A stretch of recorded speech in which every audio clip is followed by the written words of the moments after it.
அன்பு சொல்லி சொன்னாங்க. எங்கள் பேச்சு சொன்னாங்க, வாழ்த்துறது வயசு இல்லை, அதனால் வந்து வணங்க வாழ்த்துறது வயசு தேவையே இல்லை. கடவுள் வாழ்த்து பாடுறோம், நீ கடவுளோட பெரியவரா? தமிழ்த்தாய் வாழ்த்து பாடுறோம், நாம் தமிழ்த்தாயோட பெரியவங்களா?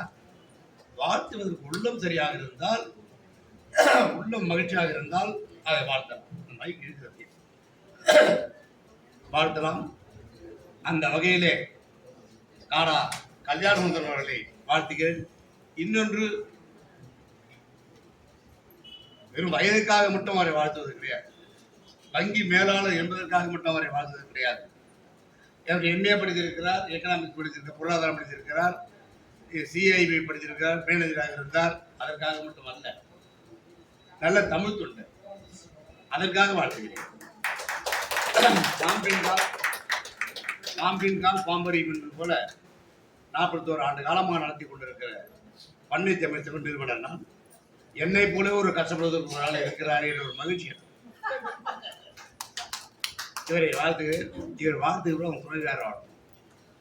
காரணம், அமைப்பு நடந்து எங்களுக்கு கொண்டாடுகள் கிடைக்கின்றன, பாராட்டுகள் கிடைக்கின்றன, பெயர் கிடைக்கிறது.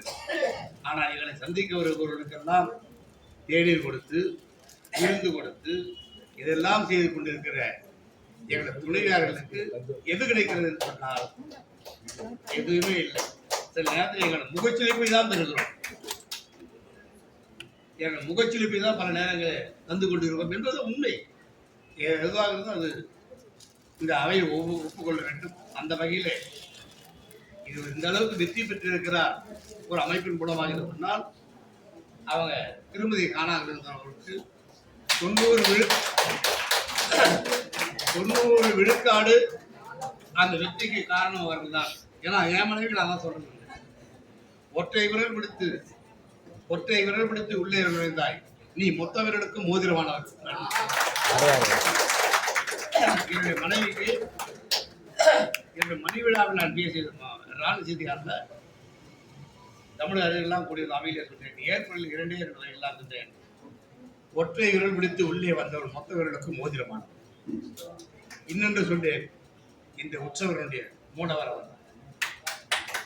எந்த ஆணுக்கு பின்னாலும் ஒப்புக்கு சொல்வதில்லை, அவர்கள் சரியில்லை என்று சொன்னால் இவர் யாரும் சந்திக்க முடியாது. கூட்டத்துக்கு போகணுமா, நாம இப்போ 10 மணிக்கு வரீங்க, அந்த வேலை நான் எழுத ஒரு தோசை சொல்லணும், அந்த திட்டெல்லாம் இல்லாமல் இருந்தால்தான் நம்ம வர முடியும். இவர் வருகிறார், நானும் வருகிறேன் சொன்னால் இதெல்லாம் காரணம் அவர். இப்போ உங்களெல்லாம் அவ்வளோதான், எல்லோருக்குமே உங்களோட துணைவியாருடைய துணை இல்லாவிட்டால் நாம் வெற்றி பெற முடியாது. இந்த நேரத்தில் அவர்களை வாழ்த்துகிறேன். இவரை வாழ்த்துவதற்கு இன்னொரு காரணம், எல்லாம் மரபு எழுதிக்கிட்டு இருந்தோம். பயங்கர புத்திசாலி, பார்த்தா ரொம்ப சாதாரணமாக தெரிகிறாரு, ஆனால் அதி புத்திசாலி. யாருமே தொடாத துறை கண்முனைத்துறை. திரைப்படத்தில் பார்த்தீங்கன்னா சண்டை போடுறது இதெல்லாம், தர்மத்தை காப்பாற்றுறது எம்ஜிஆர் வந்தார், எல்லோரும் அழ வச்சு படம் பண்ணுறது சிவாஜி வந்தார். அதே மாதிரி ஒவ்வொருத்தரும் வந்தாங்க. இந்த வரிசை டைரக்டர் பார்த்தீங்கன்னா பாக்கியராஜ், பாண்டியராஜன், பார்த்திபன், பாரதிராஜா அவரோட டைரக்டர். இவங்க எல்லாம் தனக்கு எது வருமோ, பாக்கியராஜ் தனக்கு எது வருமோ அதுக்கேற்ற மாதிரி கதை செய்யுது. இன்னைக்கு இந்தியாவிலேயே மிகச்சிறந்த திரைக்கதை. அவருக்கு எது வருமோ அதை பார்த்துக்கலாம் தான் மாட்டார். அவருக்கு எது வருமோ அதுக்கேற்ற மாதிரி கதை செய்தார், அவருக்கு ஏற்ற மாதிரி செருப்பு செய்துட்டார்.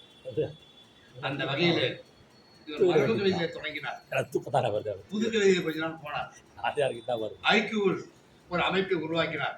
இதே அரங்கத்தில் ஈரோடு தமிழ் நான் எல்லோரும் பேசிட்டு இருந்தோம். ஐக்கியவுக்கு போனார்.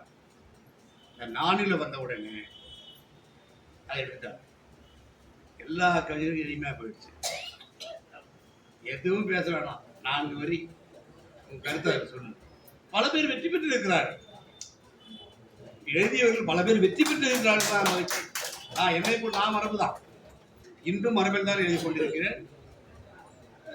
நவீன கவிதை எழுதி கொண்டிருக்கிறேன், புது கவிதை எழுதி கொண்டிருக்கிறேன், ஐக்கிய நானிலும் எழுதி கொண்டிருக்கிறேன். இதுதான் தொகுத்து போட்டுட்டு இருக்காங்க. அது வேற விஷயம். என்னுடைய விருப்ப பாடம் என்பது மரபு கவிதை. ஆனால் நான் வடிவங்களில் கவிதையை பார்ப்பது, வடிவங்களில் கவிதையை பார்ப்பது கிடையாது. கவிதையை அந்த உள்ளீடுகளில் பார்க்கிறேன், அந்த பொருளில பார்க்கிறேன். அப்படி பார்க்கிற போது பல கவிஞர்களே நானுலி என்கிற தொடரை தன்முனை என்று தமிழாக்கம் செய்து அந்த சட்ட ஐக்கியனுடைய ஒரு அடி அதிகம், 3 வரிகள் ஐக்கு, 4 வரிகள் தன்முனை, 1 அளவடிகள் பாதி அளவடி, அரை அளவடி சுருக்கி போட்டா தன்முனை. ஆனால் அதற்குள்ள சொல்லணும் 10 10 10 10 10 10 10 10 10 10 100 முறை கூட்டிகிட்டு இருந்தாங்க. யாராவது 10 100 10 எவ்வளோ இருக்கா 1000. எப்படி முடியுது? இந்த 10 100 ஆள் பேருன்னு 1000 வந்துருச்சு.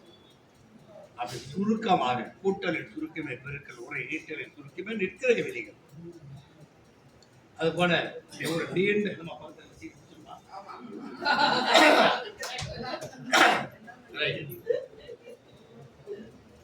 அது மாதிரி நீண்ட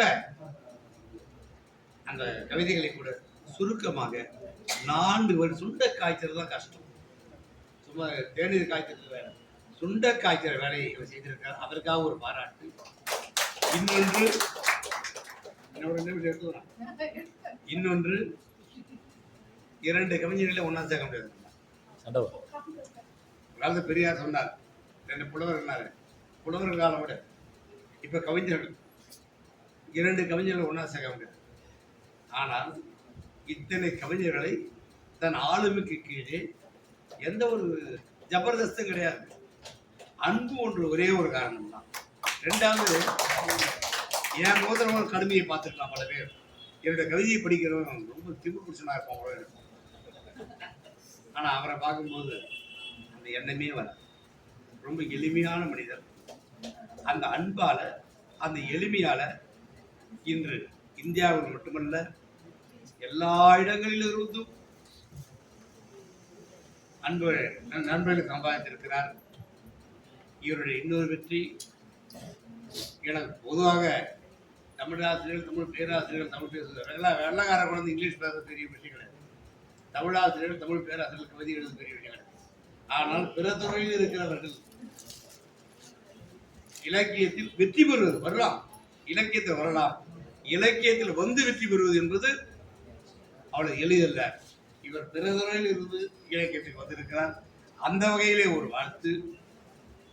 இப்படி பல்வேறு வகையிலும் இவரை வாழ்த்தி அமெரிக்க பல்கலைக்கழகத்தினுடைய இப்ப நல்லா உயர்ந்திருக்கார். அமெரிக்க பல்கலைக்கழகத்தினுடைய முனைவர் பட்டம் பெற்றவர். 1989 முனைவர் பட்டம், நியூஜெர்சியிலிருந்து. நான் ஒரு தீசஸ் எழுதுவேன், மைசல் ரம்னை போயட்ரி, முனைவர் பட்டம். ஆனால் முனைவர் பட்டம் பெற்று அந்த பல்கலையிலேயே இப்ப பேராசிரியராக பணியாற்ற. ஆக தன்னுடைய ஒவ்வொரு நகர்வையும் இவர் அது அமைதியாக இருந்து திட்டமிடுகிறார். திட்டமிட்டு எல்லோரும் அரவணைத்துக் கொண்டு இவர் தொடர் வண்டி போல இன்ஜின் போது பெட்டிகள்லாம் கூட போயிட்டு அந்த மிக சிறப்பாக இயக்கப்பட்டிருக்கிறது. ஒரு அமைப்பை உருவாக்குவது என்பது, அதை நடத்துவது என்பது எவ்வளவு கடினம் என்பது தெரியும். ஆனால் ஐகோவுக்கு ஒரு அமைப்பு வைத்திருக்கிறார், நண்பனுக்கு ஒரு அமைப்பு வைத்திருக்கிறார், தனக்கென்று ஒரு கவிஞர் போட்டு பட்டாளத்தையே வைத்திருக்கிறார்.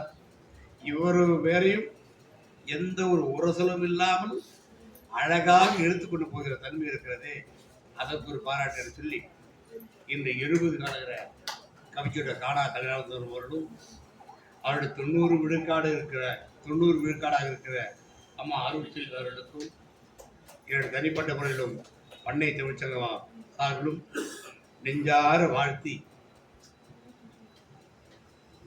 பனைபூக்கும் காலங்கள் பல கண்டு வாழ்க்கை என்று வாழ்த்துகிறேன். இங்கே பனைபூக்கும் காலம் என்று சொல்வதற்கான காரணம், ஒரு பனை பூப்பதற்கு 113 ஆண்டுகள் ஆகும்.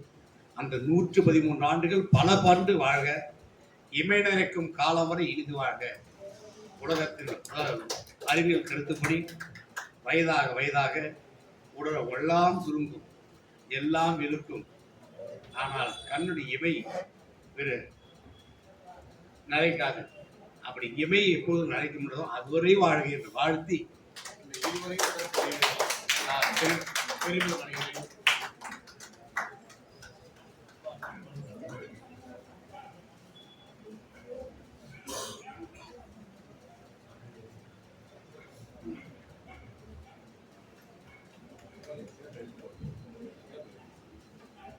உள்ள போங்க அன்புமா, அன்பு உள்ள போங்க. உள்ள